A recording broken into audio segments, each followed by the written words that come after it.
नमस्कार दोस्तों, स्वागत है आपके अपने चैनल पर एग्जाम बोर्ड चैम्प्स। आज हम श्रम विभाजन और जाति प्रथा के बारे में विस्तार से समझेंगे। यह टॉपिक बहुत महत्वपूर्ण है क्योंकि इसका असर हमारे समाज पर गहराई से पड़ता है। मैं कोशिश करूंगा कि आपको इसे आसान भाषा में समझा सकूं ताकि आप परीक्षा में भी अच्छे अंक ला सकें। श्रम विभाजन और जाति प्रथा के लेखक कौन थे? भीमराव अंबेडकर। बाबा साहेब भीमराव अंबेडकर का जन्म 14 अप्रैल 1891 ईस्वी में महू प्रदेश में एक दलित परिवार में हुआ था। इनका जन्म कब हुआ था? 14 अप्रैल 1891 ईस्वी में। कहाँ हुआ था? मध्य प्रदेश में। और कौन सा गांव था? महू। एक दलित परिवार में हुआ था। इनका जन्म एक दलित परिवार में हुआ था, जिसे हरिजन से हम लोग जानते हैं कि हरिजन परिवार से वो संबंध रखते थे। मानव मुक्ति के पुरोधा बाबा साहेब अपने समय के सबसे सुपठित जनों में से एक थे। मानव मतलब इंसान, मुक्ति जो आजादी, और पुरोधा मतलब नेता। बाबा साहेब अपने समय के सबसे सुपठित जनों में से एक थे, मतलब कि वो पढ़े लिखे व्यक्तियों में से एक थे। प्राथमिक शिक्षा के बाद बड़ौदा नरेश के प्रोत्साहन पर उच्चतर शिक्षा के लिए न्यूयॉर्क और फिर वहां से लंदन गए। और वो पढ़ने के लिए प्राथमिक शिक्षा के बाद कहाँ चले गए? अमेरिका, फिर इंग्लैंड।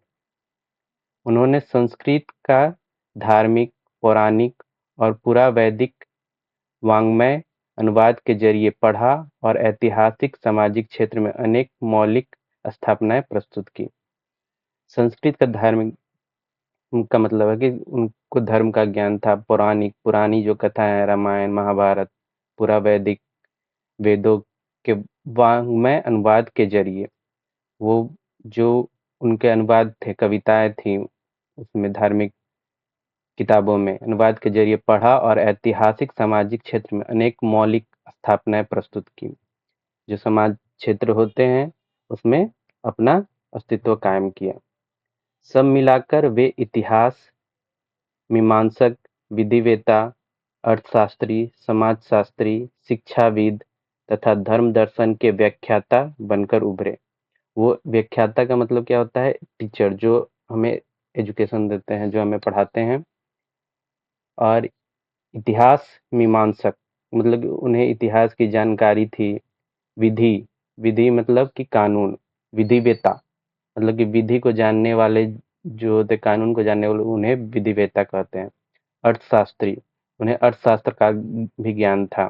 जैसे अर्थशास्त्र में आ जाता धन पैसे की इनको जानकारी थी। समाजशास्त्री, वो समाज के बारे में जानने वाले में से एक थे। शिक्षाविद मतलब कि शिक्षा को जानने, शिक्षाविद किसे कहते हैं? जो शिक्षा प्राप्त करके अपने आप को आगे बढ़ते हैं। धर्म दर्शन के व्याख्याता बनकर उभरे। वो क्या व्याख्याता बनकर उभरे? धर्म दर्शन के। स्वदेश में कुछ समय उन्होंने वकालत भी की।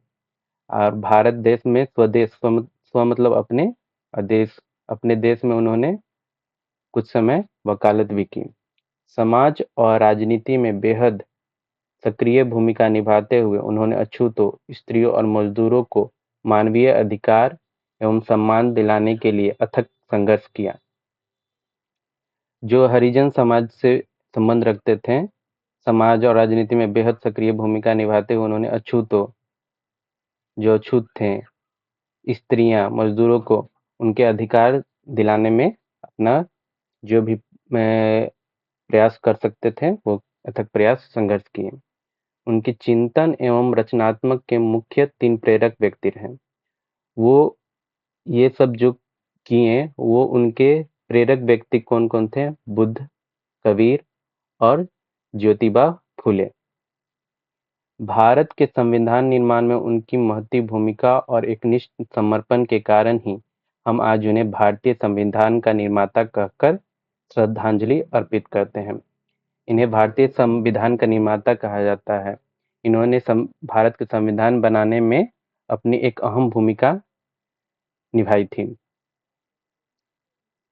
दिसंबर 1956 ईस्वी में दिल्ली में बाबा साहेब का निधन हो गया। और इनका निधन कब हुआ?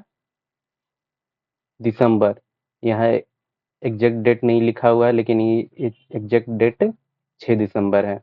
1956 ईस्वी में दिल्ली में बाबा साहेब का क्या हो गया? निधन हो गया। तो जन्म कब हुआ था? 14 अप्रैल 1891 ईस्वी को। और इनकी मृत्यु कब हुई? 6 दिसंबर 1956 ईस्वी को।